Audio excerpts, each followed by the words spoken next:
Assalamualaikum kelas. Apa khabar semua hari ini? Anda sihat? Okey. Ketua kelas siapa yang tak hadir ini? Nanti catat dan serahkan kepada saya ya. Okey, baiklah. Saya nak tanya kamu, jika kamu sedang memandu kereta, motor atau apa-apalah, tiba-tiba kamu ternampak sesuatu di atas jalan, contohnya lembu ke kambing, apa tindakan yang akan kamu lakukan? Oh ya, betul, memberi. Jawapan kamu sangat tepat. Okey. Hari ini saya nak ajar kamu semua tentang brake.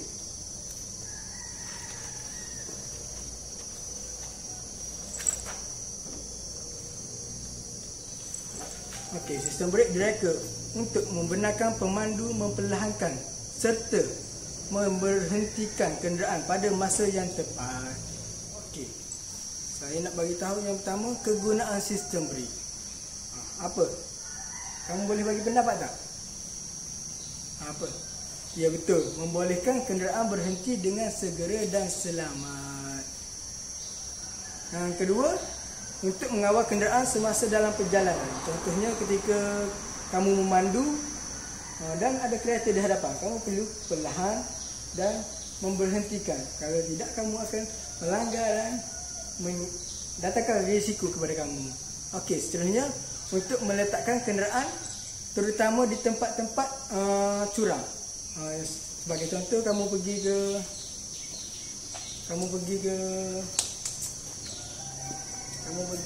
ke tempat-tempat peranginan. Kamu ingin parking kenderaan, kamu boleh menggunakan handbrake untuk meletakkan kenderaan supaya kenderaan tidak terundur ke bawah. Okey, yang kedua, sistem brake yang baik. Saya nak bagi tahu kamu bagaimana sistem brake yang baik. Yang pertama, boleh memberhentikan kenderaan pada masa yang dikehendaki. Contoh, di sana ada simpang 4 kan. Kamu memandu dengan keadaan stabil, tiba-tiba kamu ingin berhenti pada simpang 4 sana. Oleh sebab ada lori ke apa melintas, kamu berhenti. Itu adalah sistem brake yang baik. Seterusnya, berada dalam keadaan baik dan dalam kawalan pemandu pada setiap masa. Saya bagi contoh, kamu memandu dalam tidak rasa takut kerana kereta kamu dalam kawalan kamu. Kamu boleh berhenti, memperlahankan dan macam-macam lah.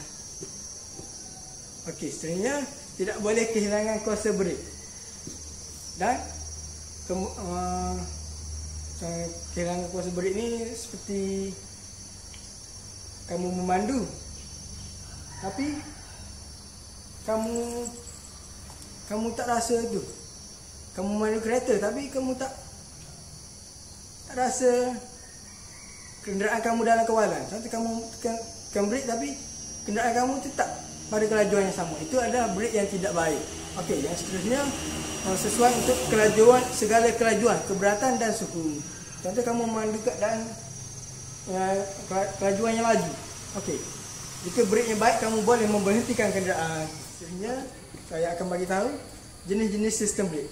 Jenis-jenis sistem brake ini, yang pertama dia gabungan mechanical dan hidrolik. Biasanya digunakan pada kereta. Ni kereta. Mechanical ni biasanya pada handbrake kereta. Dan seterusnya jenis mechanical. Mechanical ni digunakan sepenuhnya pada basikal. Dan yang ketiga, jenis hidrolik. Hidrolik ni digunakan pada motor yang berkelajuan tinggi lah. Dan seterusnya pada jenis angin, pneumatik. Pneumatik ni digunakan pada kenderaan berat. Kamu tahu tak? Okey, bagi contoh, apa itu kenderaan berat? Oh ya, betul. Lori, bas, betul. Okey, baiklah pelajar-pelajar. Ini adalah komponen-komponen brake jenis hidrolik. Nampak? Yang pertama, pedal brake. Yang kedua, silinder induk atau master silinder. Yang ketiga, saluran pipe brake ni. Nampak tak saluran? Ini adalah saluran pipe brake. Dia seterusnya silinder roda ni. Nampak tak? Di sini ada silinder roda. Tengok nota yang saya bagi kalau kat sini tak jelas ya. Yang seterusnya angkut brake. Angkut brake ni. Nampak? Okey. Okey, sekarang kita tengok ni gambar master silinder atau silinder induk. Nampak? Silinder induk ni terbagi kepada dua bahagian, iaitu takungan dan satu lagi badan silinder. Okey, takungan ni disediakan bagi kita untuk kita letak tambah minyak berik ke apa ke. Macam tu. Takungan ni biasanya berada dalam bonet dan silinder induk juga ni berada dalam bonet. Okey, seterusnya ini pula adalah saluran pipe brake atau hose, dan hose boleh lentur. Okey, nampak tak? Pipe dan hose ini dipasangkan pada sistem brake adalah untuk menghantar cecair yang bertekanan tinggi ke angkut brake. Nampak? Ini bila kita tekan pedal brake, cecair akan mengalir ke empat-empat roda kepada yang mengalir ke arah keempat-empat roda ini. Okey, nampak? Umumnya hose boleh lentur dipasang pada roda hadapan. Disebabkan oleh kerana roda hadapan biasanya dia ada turun naik dan boleh kanan kiri dia agak aktif sikit kalau roda hadapan. Okey, seterusnya ni adalah oleh kerana benda brake ni beroperasi dalam tekanan yang tinggi. Pipe brake dan hose ni mestilah diperbuat dari bahan yang bermutu tinggi dan boleh menahan tekanan. Biasanya yang pipe besi ni, pipe brake ni biasanya buat daripada steel, tahan karat. Dan seterusnya hose ni hose dari getah yang berkualiti tinggi yang boleh tahan karat, tahan tekanan. Ni hose. Dan ini adalah pipe besi. Ini pula adalah angkut brake. Ini adalah contoh angkut brake jenis tetap yang mempunyai 4 piston. 1, 2, 3, 4. Brake ini biasanya digunakan pada kenderaan pacuan 4 roda. Boleh bagi contoh pacuan 4 roda? Ya, betul, Jeep. Okey. Ni brake ni menggunakan sesendal di sini, sesendal supaya minyak tidak terkeluar. Okey, seterusnya kita pergi brake jenis kedua. Ni, angkut brake jenis kedua. Angkut apungan. Brake jenis ini biasanya digunakan pada kereta lah, biasanya kereta pacuan 2 roda. Okey, jago akan jelaskan kepada kamu semua tentang cecair brake. Sistem brake ini merupakan satu sistem keselamatan yang penting bagi sesebuah kenderaan atau kereta. Pemeriksaan level atau kuantiti kandungan cecair brake perlulah mencukupi agar brake itu berfungsi dengan baik. Nampak?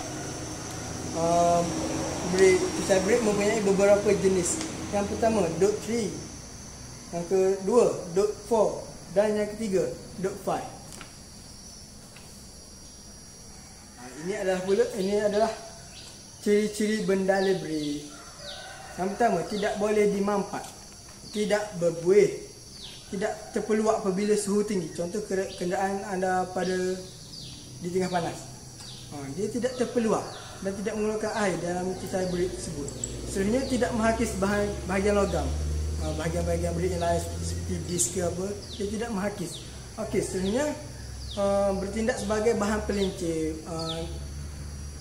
Minyak bendala brake ini juga bertindak sebagai bahan pelincir kepada piston brake yang bergerak keluar masuk. Seterusnya tidak mudah beku. Contohnya kenderaan anda berada di tempat sejuk atau di kawasan sejuk. Cecair brake tetap dan tidak beku dan tidak panas. Okey. Ini adalah komponen brake drum atau brake jenis gelendong. Kamu faham? Ya. Brake jenis gelendong biasanya digunakan pada brake belakang kenderaan yang diadukan dengan brake disk sebelah hadapannya. Itu kereta kamu ada 4 roda kan? 2 bahagian hadapan biasanya menggunakan brake disk dan 2 bahagian belakang menggunakan brake gelendong atau jenis drum brake. Dan biasanya kereta lama, contoh kereta zaman Piramli lah, biasanya keempat-empat menggunakan drum brake. Ini adalah komponen pada drum brake. Pegas, silinder roda, plug sokongan, kabel handbrake kereta. Contoh kita nak tarik roda, kita menggunakan drum brake. Kita tarik, dia akan, benda ni kasut brake akan mengembang dan mencekam brake. Ini adalah kasut brake dan ini komponen pelaras automatik. Pelaras kembang atau pembukaan kasut brake. Di tangan saya ni adalah gambar silinder roda atau wheel cylinder. Ini adalah digunakan untuk digunakan pada brake hidrolik bahagian belakang yang menggunakan drum. Ini adalah untuk mengembangkan ke kasut brake keluar untuk membuat sentuhan dengan gelendung. Kamu tahu apa itu gelendung? Saya ceritakan tadi kan? Ya, gelendung. Okey. Tekanan ini akan dikenakan apabila pedal brake kita tekan pedal brake, dia akan di sini akan menghasilkan tekanan dan mengembangkan ke kasut brake. Okey, sebenarnya ini adalah nampak? Ini adalah lining brake. Lining brake dipasang pada ke kasut brake atau brake shoe dengan menggunakan dua kaedah. Yang pertama di rivet, yang kedua menggunakan gam. Biasanya yang menggunakan gam ni dia tak tahan lama, dia boleh tanggal lah. Okey, seterusnya ni adalah brake drum atau brake drum. Nampak? Drum dia untuk bahagian drum brake. Okey. Ini adalah tajah jenis brake disc. Biasanya digunakan ke atas roda hadapan dan pada kebanyakan kereta ni menggunakan pada keempat-empat roda. Kereta ada 4 roda. Ada setengah kereta hanya menggunakan pada hadapan saja dan belakang menggunakan drum brake. Ada setengah kereta tapi sekarang dah biasanya menggunakan keempat-empat roda menggunakan jenis brake disc. Kerana brake disc ni mudah diselenggara dan mudah diservis dan tidak menyusahkan pada pengguna. Ini adalah contoh-contoh komponen. Wheel stand, disc rotor, disc pad, wheel earring, kaliper assembly. Okey, seterusnya binaan. Binaan ni dia ada 2 jenis. Ni nampak tak? Solid dan ventilate. Okey, seterusnya kita tengok pada pad brake. Ini adalah binaan pad brake. Pad brake digunakan bagi mencengkam disk semasa kenderaan bergerak. Pad brake biasanya diperbuat daripada campuran asbestos, logam lembut dan damai. Ini adalah bahagian pada pad brake. Nampak? Ini adalah saya bawa contoh gambar pad brake. Siapa pernah lihat? Ayah, kamu lihat kat mana? Oh, ayah kamu membaiki kereta. Oh, okey.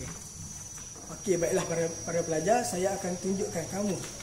Ini gambar brake tangan. Ini brake tangan.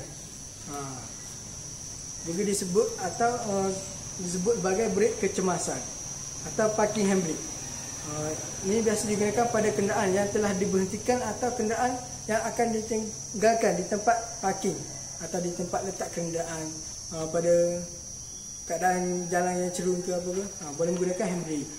Ini bertujuan bagi memastikan kenderaan tersebut tidak akan bergerak dan berada dalam keadaan selamat. Tak naklah contoh kita parking atas bukit, tiba-tiba kita nak datang balik ambil kereta tengok dekat bawah. Itu tak selamat tu. Kita boleh menggunakan handbrake untuk mengelakkan kejadian ini berlaku. Okey, baiklah, ni pula adalah brake booster atau brake servo. Biasanya digunakan sebagai bantuan kepada sistem brake hidrolik. Dipasang bersama silinder induk atau master pump yang tadi yang saya tunjukkan tadi. Jadi disambung terus ke pedal brake. Dia adalah untuk sebagai alat penggalak kepada sistem brake bagi memberikan kecekapan yang lebih tinggi. Ini adalah komponen-komponen pada brake booster. Ini adalah power booster ni. Biasanya ada angin. Menggunakan angin ke apa, dia ada pipe angin. Ini adalah check wave. Ini adalah master cylinder yang saya tunjukkan tadi ya. Ini adalah vacuum hose. Dia ni angin hose dari enjin. Okey, brake booster ni dia ada 3 jenis. Yang pertama, jenis vacuum. Yang kedua, jenis tekanan angin. Biasanya tekanan angin ini dia diperolehi dari kompresor. Digunakan pada kenderaan berat, bas, truk dan lain-lain. Kemudian jenis yang ketiga, jenis hidrolik. Biasanya pada kenderaan kecil seperti lori kecil, tenaga hidrolik biasanya diperoleh dari power steering. Okey, seterusnya kita tengok kendalian. Ini adalah perbezaan antara pedal brake ditekan dan pedal brake tidak ditekan. Nampak? Kamu boleh rujuk gambar yang saya agihkan tadi ya. Apabila kita tidak ditekan, bila pedal ditekan, tekanan angin akan menolak cecair brake.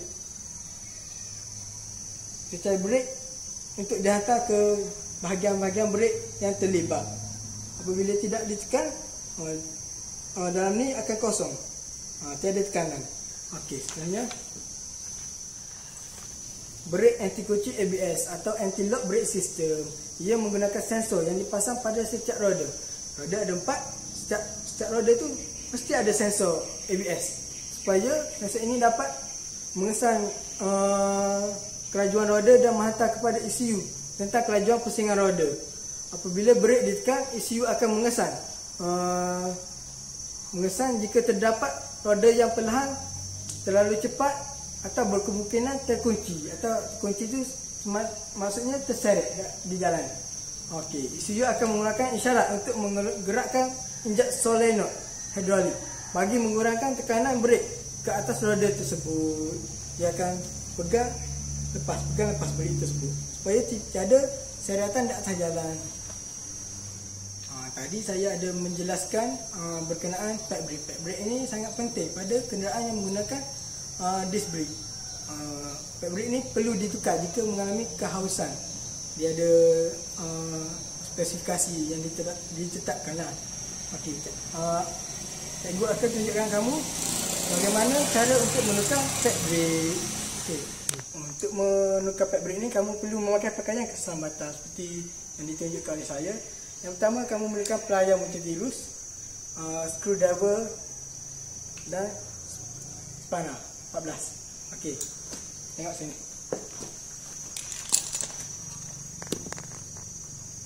Pertama sekali, kamu boleh pusingkan untuk memudahkan kerja. Ambil spanner 14, longgakkan bahagian atas. Longgakkan ni, bahagian atas, dan bahagian bawah ni kamu tanggalkan terus sebenarnya.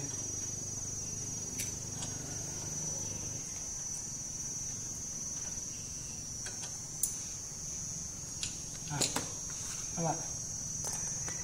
Lepas tu kamu perlu ni, nampak tak? Ni piston. Piston ni kamu perlu congkel sedikit supaya memudahkan kamu untuk memasang pad brake baru. Dan kamu congkel benda ni. Nampak? Okey. Dan di sini namanya gunakan screwdriver dan congkel di sini. Pakai sini dan tanggalkan bawah.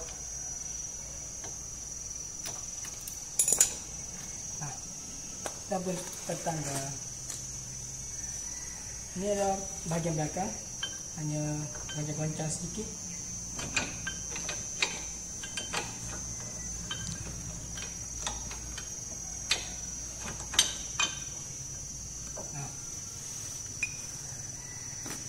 Nampak? Ni pad brake ni boleh digunakan lagi tetapi agak nipis. Ni nampak agak nipis. Okey, kita buka pad brake baru. Ini adalah pad brake yang cikgu ambil yang baru. Okey. Cikgu akan ajar kamu semua bagaimana nak pasang balik. Nampak tak? Ni hanya masukkan. Ini sebelah belakang. Bahagian belakang biasanya kamu masukkan pada ni bahagian brake.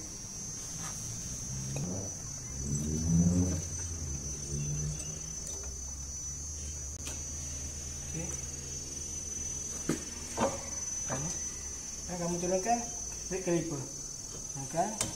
Kamu masukkan balik nak kita tanggal tadi ya. Nak tadi. Kan? Dan kamu ketatkan skru ni. Nak belakang ni, kamu ketatkan.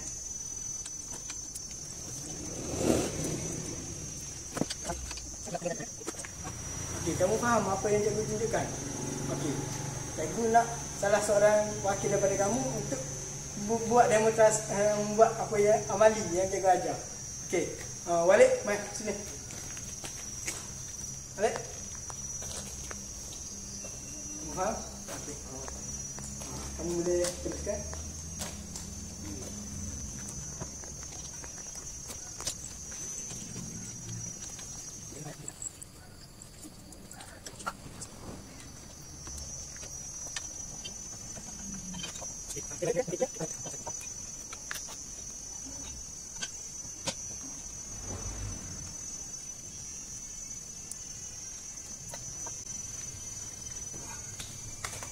Okey, tahniah. Azwalid dah berjaya. Okey, terima kasih. Sudah masuk ke tempat anda. Ke kelas. Baiklah. Cikgu rasa apa yang cikgu ajar hari ini berkesan dan kamu memahami apa yang cikgu ajar. Dan cikgu tunjukkan tu memang berkesan. Sebab ini terbukti apabila salah seorang dari rakan kamu, cikgu dipanggil wakil untuk membuat amali dan dia telah berjaya.